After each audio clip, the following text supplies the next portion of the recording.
On a quiet street, the ground under your feet remembers more than the graveyard on the hill. Every day you pass small mysteries like that. Two quilts on one bed, windows that open in odd ways, shelves of fizzy water, strict Sunday silence, bins in bright colors. They seem like random local habits, background noise in travel photos. The place where these patterns cluster is one country in the middle of Europe, and that country is Germany. In Germany, what looks like needless strictness or quirky design often hides a clear reason, shaped by war, work, and fear. For people here, these details are not decoration. They decide when you may drill a wall, how you sleep, what you drink, even how you remember loss. Soon, you notice the same pool everywhere, from breakfast tables to highways, from storage rooms to city memorials. This story follows 16 things in Germany you probably didn't know how to reason. Near the end, we return to those streets and to the brass stones outside doors, set so your eyes drop to them as you walk past. Before your eyes meet those brass stones, they fall first at a glass at your seat. You sit in a German cafe, ask for water, and a voice comes back, with gas or without. Around you, crates of bottles clink, and for most people here, bubbles are the default. It feels like a funny local taste, nothing more. But in German life, fizz came to mean safety and cure, not just style. In the 1800s, rich visitors traveled to spa towns like Bad Kissingen to sip natural spring water that rose already carbonated, praised by doctors as healing. Businessmen bottled that water for cities where taps were often dirty and rivers full of waste. After wars and rebuilding, factories turned cheap carbonation into a way to copy those healthy springs for the masses. Today, when you lug a heavy case of sprudel up narrow stairs, you're carrying a deep memory of sickness and a long trust in glass. If even plain water holds that much story, wait until you see what happens to dinner. Across much of Germany, evening in a home doesn't mean steaming plates. It means a wooden board, dark bread, cheese, sliced sausage, maybe a jar of pickles, Abendbrot, evening bread. You might think this is laziness or some modern diet trick, but this cold meal grew from hard limits on time, fuel, and hands. Farm families and early factory workers took their hot food at midday, when laborers could return home once. Stoves ate coal and wood, and women already spent hours hauling water, washing, and tending small plots. A second cooked meal at night would have stolen sleep. Bread from the village baker stayed fresh, needed no fire, and could feed workers fast before dawn. Today, school children still learn that lunch is the main course, and many offices break long in the middle of the day.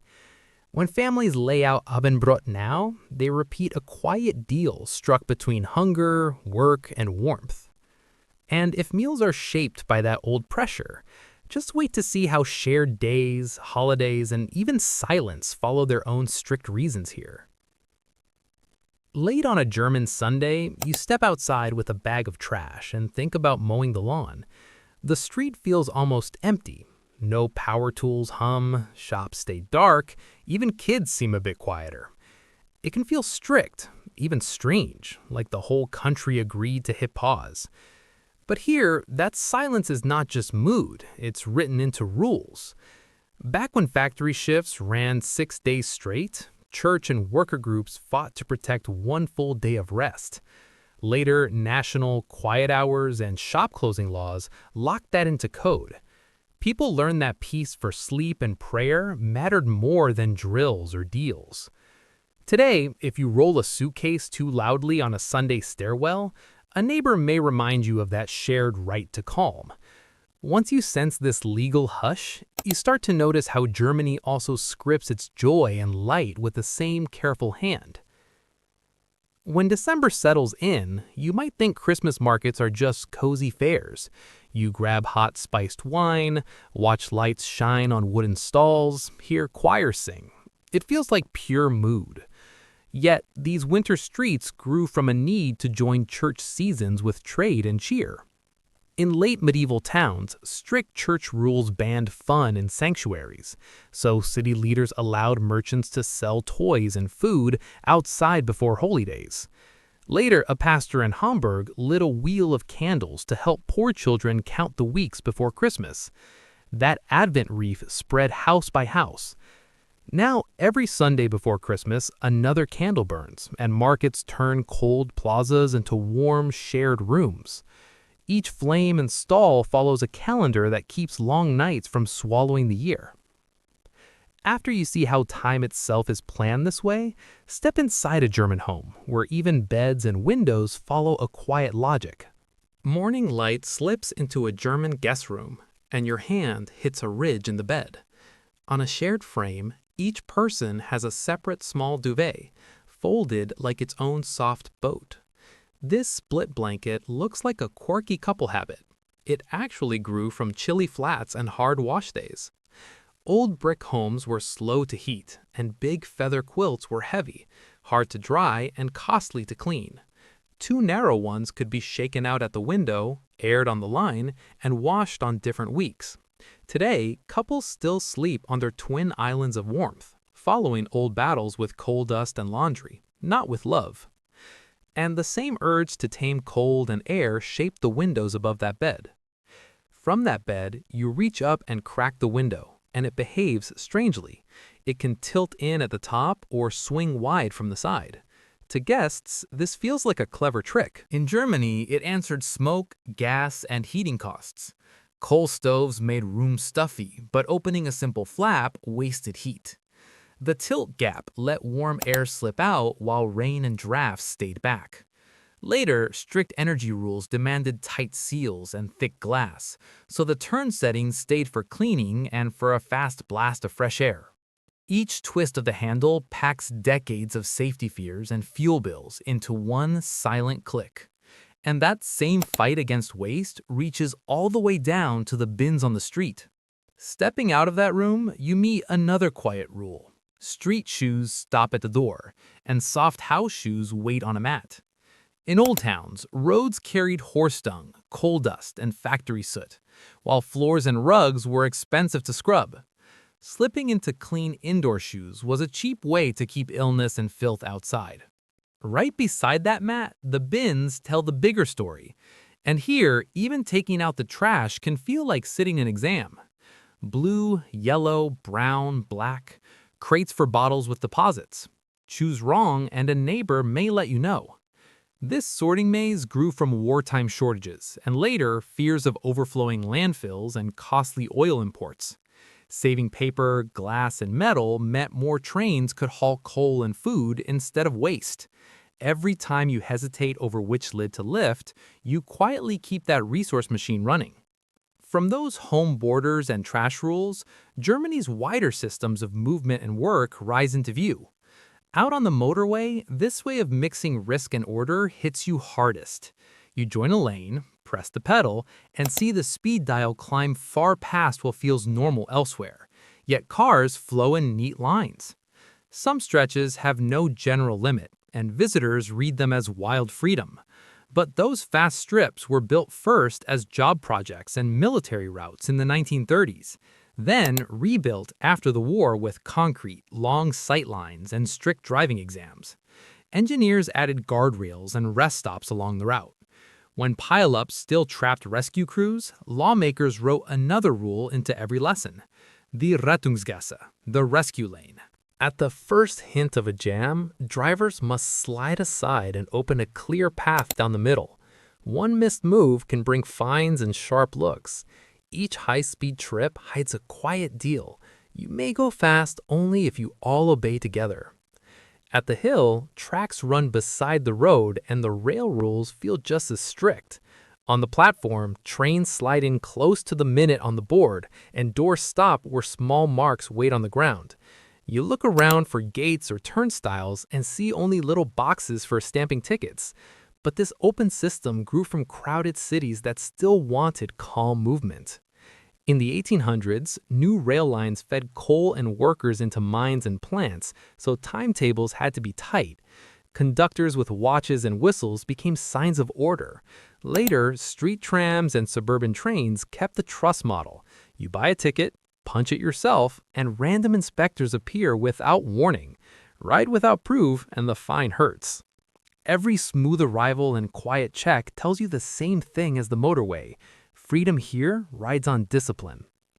Far from tracks and traffic, the next layer sits in rooms full of blocks and songs. Inside a kindergarten, it looks like pure play. Finger paint, toy trains, circle time, yet the day runs on a clear plan. This model began in the 1800s when teacher Friedrich Froebel watched the children of factory hands left alone while parents worked long shifts.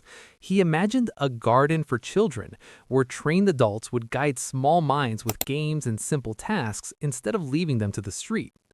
Towns adopted the idea, then states, until almost every child passed through these rooms before school. As they grow older, the rules don't vanish, they change shape. Another system catches them: dual training. A 16-year-old in blue overalls might spend 3 days wiring real houses and 2 days in a classroom learning the math behind the work. Exams stay tough, pay begins small, and titles mean something. When your baker hands you a loaf or your plumber fixes a leak, you're seeing that whole web of schools, chambers, and guild rules in action. In every wallet, another system hides on a small plastic card. That health insurance chip is a key. You slide it into a reader, and doors to doctors and hospitals open. The idea goes back to laws in the 1880s, written to keep sick workers loyal instead of desperate and angry. Employers and staff paid into shared funds, and treatment slowly turned from charity into a regulated right. Even buying pills fits this pattern. Pharmacies, marked by a red A sign, guard strong drugs behind the counter. There is no wall of open painkillers to sweep into your basket. You ask, you wait, someone in the white coat decides. Care feels personal, a doctor listening, a pharmacist leaning in, yet every visit flows through forms, codes, and rules. After moving through these systems of speed, trains, work, and health, you finally step back onto that street where small brass stones wait underfoot. Down on the pavement, a small brass square catches your eye. You bend closer and see a name, a date, a place of death. These are stolpersteine, stumbling stones, in front of homes where people once lived before they were taken away. At first, they look like simple memorials someone ordered from a catalog, but their shape and size were chosen to make you pause mid-step, to break the flow of any street. In the 1990s, artist Gunther Demnig began setting the first stones in Cologne, without big speeches. He placed each one by hand with local permission, marking where Jewish families and other victims had been forced from their doors. The brass was meant to dull, then shine again only when shoes and rain cleaned it. Today, there are tens of thousands across German towns. Every time your foot slows, the country's hardest memory rises quietly through your soles, and all the other rules and habits you have seen start to connect. You've walked through sparkling water, evening bread, quiet Sundays, winter markets, split duvets, clever windows, colored bins, fast lanes, punctual trains, playful kindergartens, strict training, health cards, and guarded pills. What first felt simply typically German now shows older roots of fear, thrift, duty, and care. Those small brass stones hold the whole pattern beneath your steps. If this shifted how you see an ordinary German street, stay a little longer. Click subscribe, like, and turn on the bell so you don't miss the next story. Each video here slows down another normal detail, a doorbell panel, a playground, a parking ticket, and asks what hidden rule or memory shaped it. Stay with us and keep uncovering Germany's quiet logic. Together, we'll track rules, memories, and meaning across everyday life here, one overlooked object at a time.